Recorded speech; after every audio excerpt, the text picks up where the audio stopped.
Siang, selamat bertemu kembali di acara hari ini. Acara hari ini sangat spesial karena kita narasumbernya dua orang dokter, Dokter Ali dan Dokter Sofyan.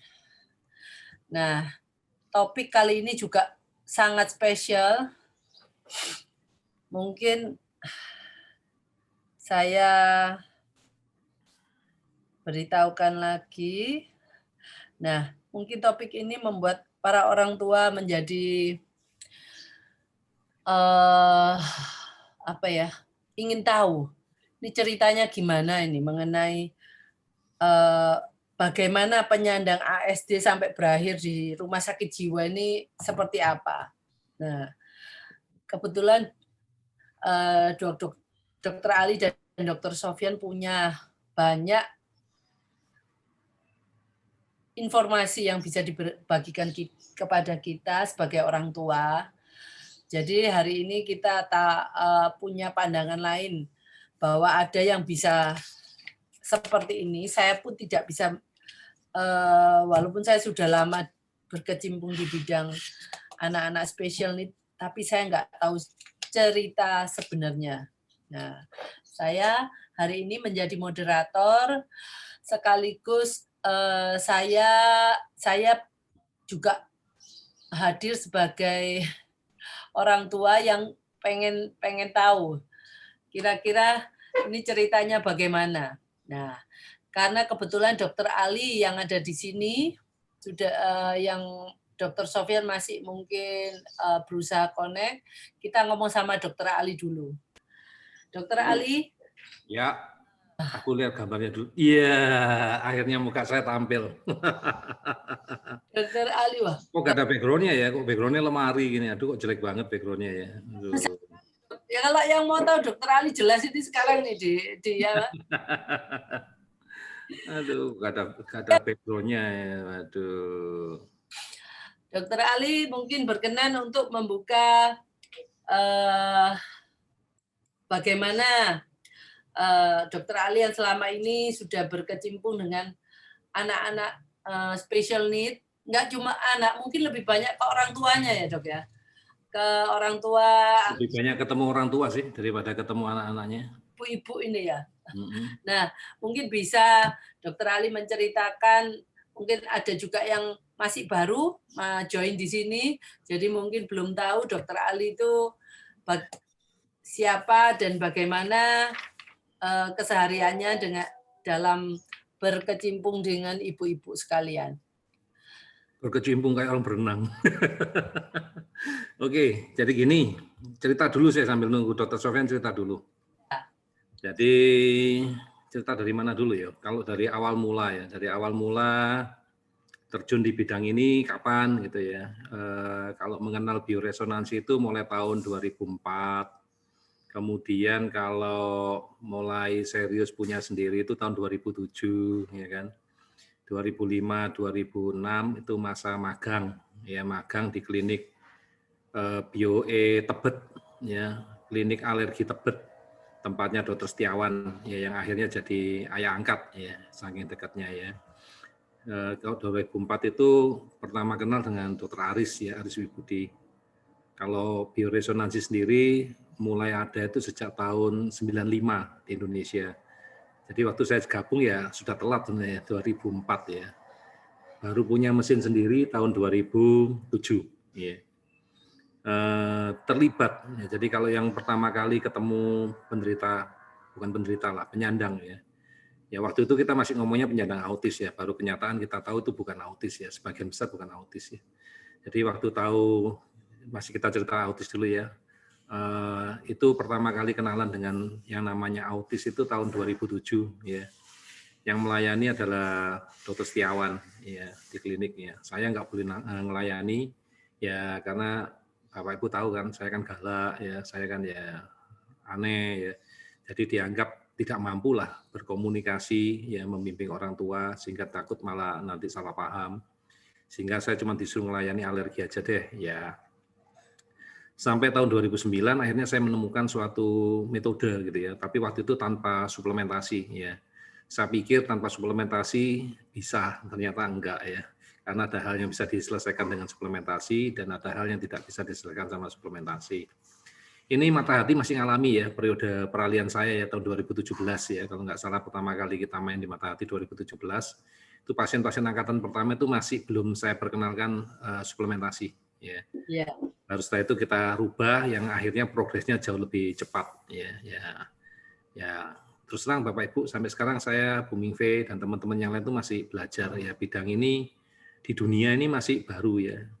Mungkin di dunia ini yang paling cepat ya, nggak nyombong, yang paling cepat progresnya ya kalau untuk anak-anak yang katanya autis itu tempat kami ya di seluruh dunia loh ya. Mau metode apapun tempat kami yang paling cepat ya. Ya terima kasih Tuhan ya, dikasih kepercayaan ya bisa belajar dengan banyak orang ya. Sayangnya nggak ada satu lagi ya, kita punya satu teman lagi, satu tim, Mr. GB ya, yang ikut membantu menciptakan program. Oke, ceritanya nyimpang ya. Dari 2009 mulai saya kembangkan, saya teliti, maju satu-satu sampai dipresentasikan ke Jerman. Akhirnya saya dapat penghargaan ya, 2 kali penghargaan karena dipresentasikan, ditanya mau minta hak paten enggak ya, saya dikasih mesin ya, jalan ya. Sampai situ ya, sampai akhirnya ya berkembang sampai sekarang. Pendidikan ya dokter, ya dokter umum ya.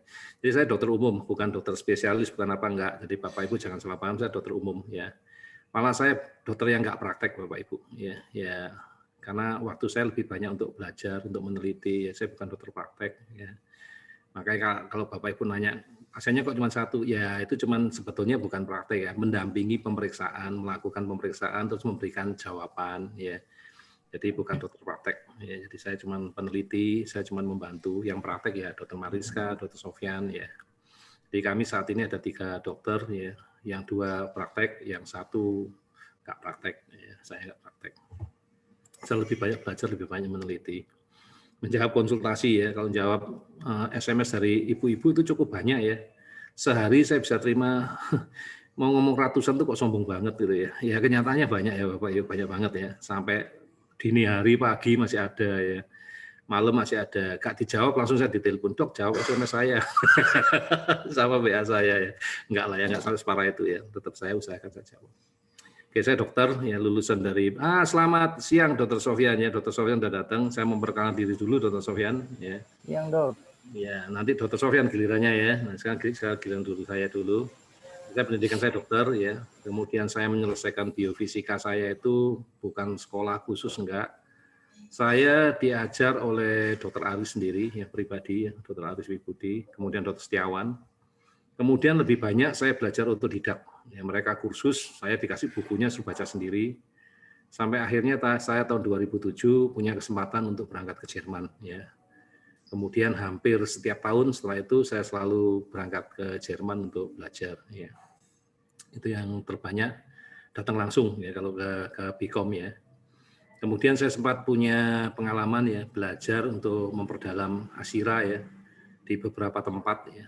Nomor 1 saya pernah belajar di Inggris sendiri ya, di London ya. Jadi saya datang ke sana, saya belajar ya untuk memperdalam ya sambil beli mesin ya. Kemudian yang kedua saya ikut khusus ya dari salah satu teman ya yang punya Ashira dan juga punya BIKOM, dia itu bidan ya, bidan di Australia ya. Ya saya belajar sama dia ya. Kemudian saya belajar lagi yang paling seru ya Ashira ya, itu sama Mr. Nyelin ya. Sayangnya sudah meninggal dunia ya.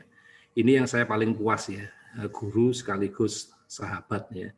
Yang dia kalau ngajar itu pakai hati ya. Jadi tidak hanya menghitung dari uang tapi persahabatan. Ya saya juga bahagia ya. Saya sempat ketemu sama dia waktu itu bareng sama Bung Mingve. Kita ke Inggris ya Bu ya, pulang dari kursus di Jerman. Kita sempat jalan-jalan ke Inggris. 1 hari kita nginep di satu kota yang jaraknya 2 jam dari tempat tinggalnya Nyelin, dan Nyelin mau ya datang ke tempat kita sekedar say hello, ngajak kita makan malam.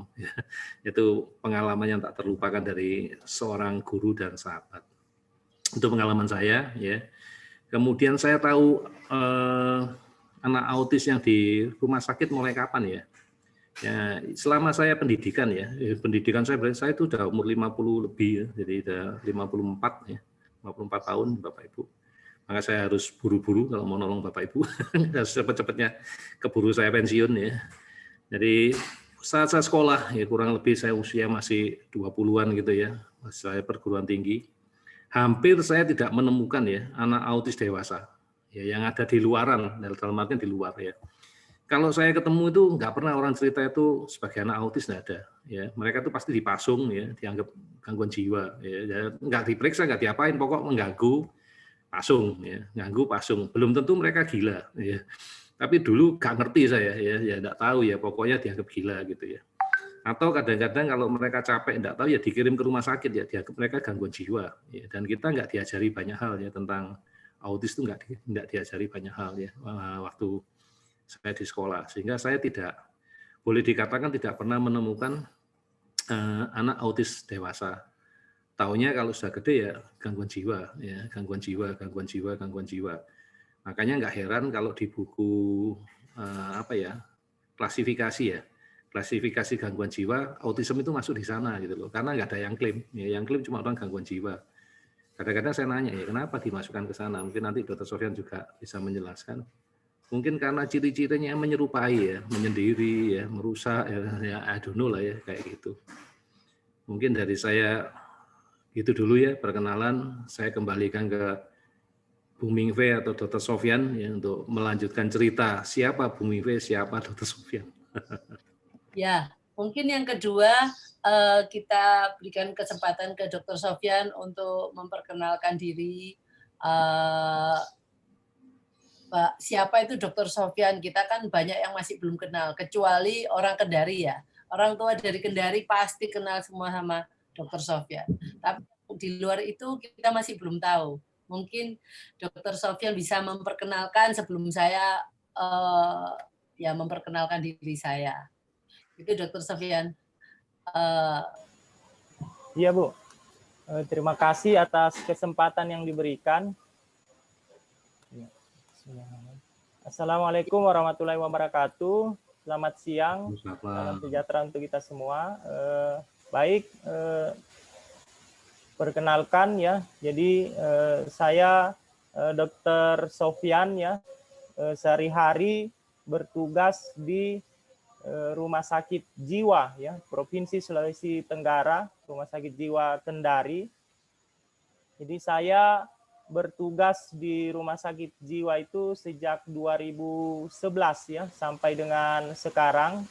Ya kebetulan terangkat di sana sebagai ASN ya. Kemudian saya juga pernah kerja di PLA ya. Jadi PLA itu Pusat Layanan Autis ya, milik Pemprov juga, pemerintah Provinsi Sulawesi Tenggara. Nah, kebetulan PLA yang ada di Kendari itu ya baru dibuka pelayanannya itu sejak tahun 2015 ya, akhir kalau tidak salah waktu itu 2015. Ya, kemudian saya diminta bergabung juga di PLA ya, Pusat Layanan Autis ketika itu. Ya. Jadi dalam keseharian saya jadi memang orang yang bekerja atau petugas di rumah sakit jiwa itu ya harus memang lebih banyak sabar mendengar ya berbagai keluhan pasien. Ini kita cerita gangguan jiwa secara umum ya, ada macam-macam ya, gangguan jiwa ringan berupa kecemasan, kemudian depresi dan sebagainya. Nah, kemudian yang dirawat tentunya di rumah sakit jiwa itu adalah ya pasien dengan gangguan jiwa berat ya, dalam hal ini yang kebanyakan itu adalah pasien skizofren ya, atau orang awam menyebutnya biasa dengan gila ya, skizofren ya, gila, atau orang dengan gangguan jiwa ODGJ berat, jadi seperti itu. Nah, jadi awal saya tertarik ya dengan persoalan ASD ini ya, Autism Spectrum Disorder ini, karena ya waktu itu psikiater itu dokter ahli jiwa yang ada di rumah sakit jiwa itu punya anak ya.